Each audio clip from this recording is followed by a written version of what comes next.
Hello, everybody. Good afternoon, and welcome to the Kerrville Weekly News Roundup, brought to you by the Texas Hill Country Podcast Network. We are your co-hosts and founders of the network. That's myself, Andrew Gay, Mr. Tom Fox, and Gilbert Pies, all in the studio here with me. And it's nice to have 3 full seats today. Sometimes when we're doing this weekly news roundup, some of us are busy, so all 3 of us are here today. So we're happy to have you with us. Good afternoon, gentlemen. How we doing? Living the dream. Happy to be here. All right. Yes. Hello. Tom's sitting across from us today. Okay. So let's get right to it. Tom, you want to do the honors and kick us off here? Sure. I had a couple of stories that I wanted to raise for this week's episode, Andrew. The first is the Kerrville Commissioners Court, Kerr County Commissioners Court, has indicated they're going to hire a mental health professional. And I want to applaud the Kerr County Commissioners for making this decision. This mental health professional will be available to local law enforcement and emergency services for the county, for those, number one, within those organizations who might need a mental health professional, but number 2, to help assess if a mental health crisis might lead to something that would cause law enforcement or other to be involved. But because the remit for this professional, I think, will be a little bit even broader, it will be a resource for the county and the Commissioners Court. So I applaud them for hiring a mental health professional going forward. The second thing is I learned that the city of Kerrville will, at no cost, remove yard waste and brush from its residents. Hey. So if you've bagged up a bunch of brush or leaves, or you've done some kind of late spring cleaning and want to have that hauled away at no charge, the city of Kerrville will provide that for you. And I think that's a great service that our city provides. More importantly, it will be taken to the reclamation center and appropriately disposed of and utilized in a eco-friendly, if I can say that, manner. So shout out to the city of Kerrville. And if you're in the situation where you need some heavy waste, yard waste, and brush removal, give the city a call. So those are my 2 stories, Andrew.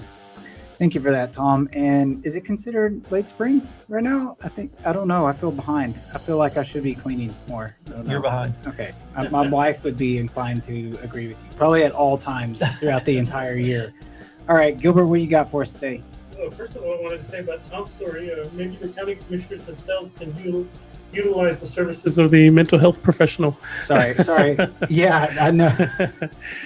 Say that one more time. Yes. I didn't have your mic on. Oh, sorry about that. Maybe the county commissioners themselves will take advantage of the mental health professional. I think there's a couple of them on there that might need some help. But to be fair, and I'm trying to be funny, but I think every one of us at one time or another in our lives will need mental health help.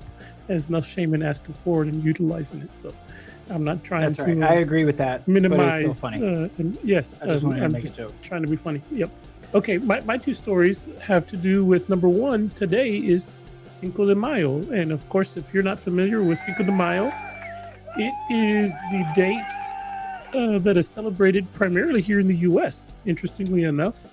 That's kind of ironic, right? It is very ironic. In fact, I did some research on the date myself today, and Mexico, the country, does not celebrate Cinco de Mayo. The only people in Mexico that really celebrate it are the people of Puebla. That's the little town where there was a battle in 1862 where the Mexican army defeated the French army, and that's what Cinco de Mayo is supposed to commemorate. And really, it's turned into more of a celebration here in the U.S. It celebrates Mexican culture more than anything else. So I guess there's no harm and no foul in celebrating something that really is not a big deal for the country of Mexico itself. But I guess, in our country, it's never a problem to appropriate somebody's holiday to celebrate. And St. Patrick's Day. There you go, St. Patrick's Day. That's a good example. One of the things I was also noticed when I was reading the story on a couple of the different websites, you can't believe everything you read on the internet, because I was on the Fox News page reading something about Cinco de Mayo, and one of the Fox News, one of the things that they attributed to Cinco de Mayo is the celebration of Fiesta in San Antonio, and if you're familiar with Fiesta in San Antonio, it does not commemorate Cinco de Mayo, not even close. It's the Are you serious? Yes, it said that in the story. I was like, what? That's not correct.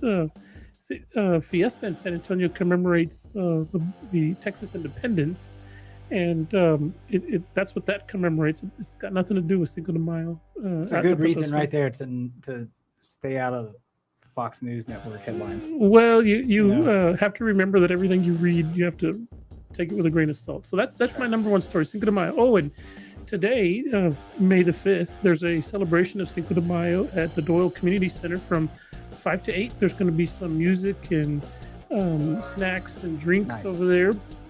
Bring your own chairs. From what I understand, it's going to be outside, so you better bring your own chair, some shade, and maybe a fan, because boy, unless it rains, it's going to be really, really warm out there. And then tomorrow, May the 6th, on Saturday from 2 to 10 at Louise Hayes Park, our friend Michael Anthony is going to be having a Cinco de Mayo celebration. He's going to have music and games and food vendors and all kinds of stuff over there at Louise Hayes Park. May the 6th from 2 to 10. There's going to be a DJ and I think some live music too. So it's going to be popping. It's going to be popping in there too. You better take your own chair, some shade, and maybe your own cold drinks. I don't know if that's possible, but it's going to be hot. So you better be ready and be in shorts. I'm going to go out there in my bikini. So we'll have some fun. Well, there's actually a chance of rain this afternoon, tomorrow afternoon too, and apparently for the next week. I know, right? Tom's looking behind him. It's just straight up clear blue sky. No clouds out there right now. Thank you for that, Gilbert. That's a great segue into what I was going to talk about. My focus. Go ahead. Did I cut you off? Wait a minute. I didn't finish my second story. Gee whiz, look at you. I'm jumping the gun. All right. This will be real quick, I promise. We've talked about it on the show a few times already. Election Day. Election Day is Saturday. If you're a city resident of Kerrville, if you're a resident of the KISD, Kerrville Independent School District, or the Hunt School District, or the Ingram ISD, you have some things that you need to vote on. And of course, if you live in Kerrville, you may or may not participate in the KISD election, but it's really important that I think people get out there and vote.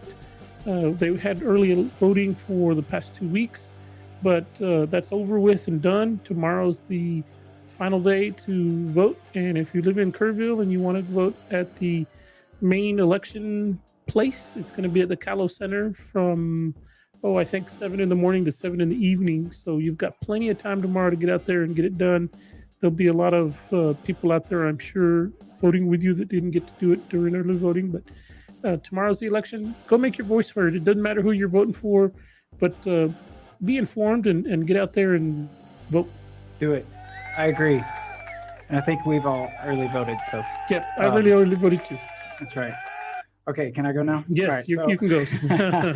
So back to my Cinco de Mayo segue. What I was going to say and about the rain is that we heard from on the lead this morning, one of our meteorologist friends, Richard McAllister, mentioned that there is a chance of rain in the afternoon all the way through the next week, including tomorrow. And tomorrow I'm participating in a golf tournament, and I wanted to turn the focus towards this weekend. A couple of things that are happening in addition to the Cinco de Mayo events that Gilbert mentioned. One is Tinsley Realty is having their first annual golf tournament at River Hill tomorrow, and the beneficiary is Gunny's Warriors.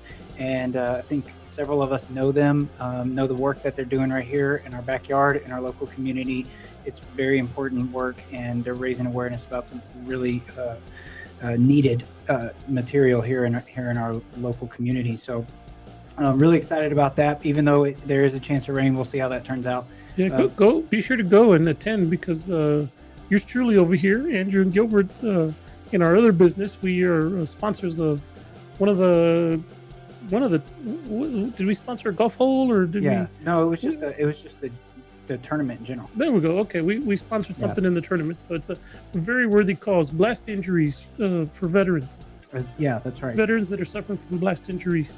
And the couple that run that, Jan and Mike, just have a really powerful story. So great stuff. Anyway, so that was one. The second thing I wanted to mention was what's happening in Ingram on the Guadalupe River this weekend.